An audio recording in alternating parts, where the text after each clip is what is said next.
Well, he's been flaky for years. He is just not someone who I've trusted to act with a backbone and on principle. And I think, again, we're seeing it like we saw it a few years ago when he had the opportunity to challenge for the leadership and fight for Brexit, and he squibbed it. He this time around, he got the most enormous majority for the Tories. The Conservatives are in power, and yet they're behaving like they're Jeremy Corbyn's Labor. They are implementing a raft of leftist policies, completely abandoned the very people who voted for them. And Boris has gone cuckoo. He is. I don't know if the COVID had an impact on him more severe than what we understand, but he has absolutely turned his back on so many of the principles that the Conservatives count on and went to the electorate with and got this massive majority. I mean, what's the point? What's the point of electing Conservatives if they're going to behave like this? Well, James, something's done Boris's head in. It was either COVID or it was the Sheila we just saw on the screen there, the delightful Carrie Symonds, his latest missus, who's greener than, Sarah Hanson-Young would probably find Carrie a little bit on the hard left side. So Boris is busy listening to the voices of the hard left, of a green extremist, and Britain is suffering accordingly. Britain is going to launch itself into a green industrial revolution.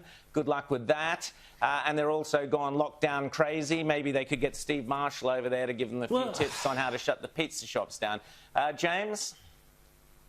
I mean, look, they're just falling for every single leftist scam in the book. And it's just really amazing to see. Now, look, for the record, I'd like to say that I was actually doing the Jeremy Corbyn was defeated waltz. I was not doing the Boris Johnson victory tango. So let's just put that one out there first. Very good.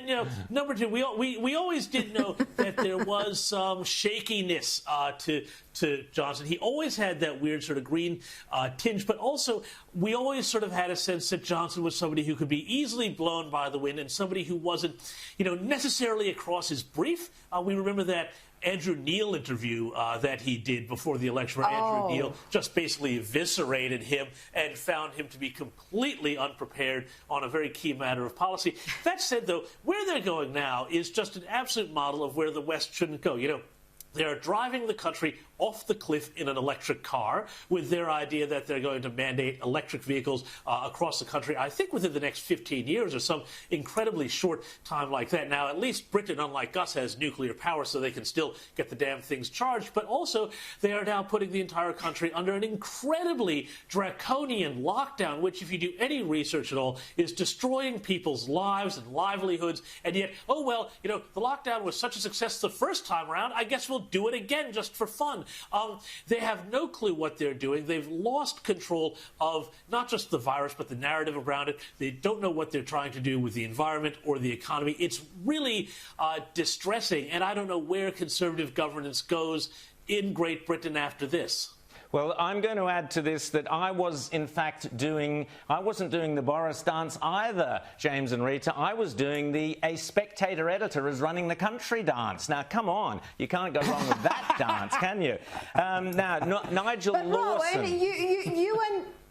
I was just going to say, you and James have a propensity to blame the ladies. You did this with Harry and Meghan. You've blamed Meghan for turning Harry cuckoo. Calling out it's Princess Nut Nut. Yep.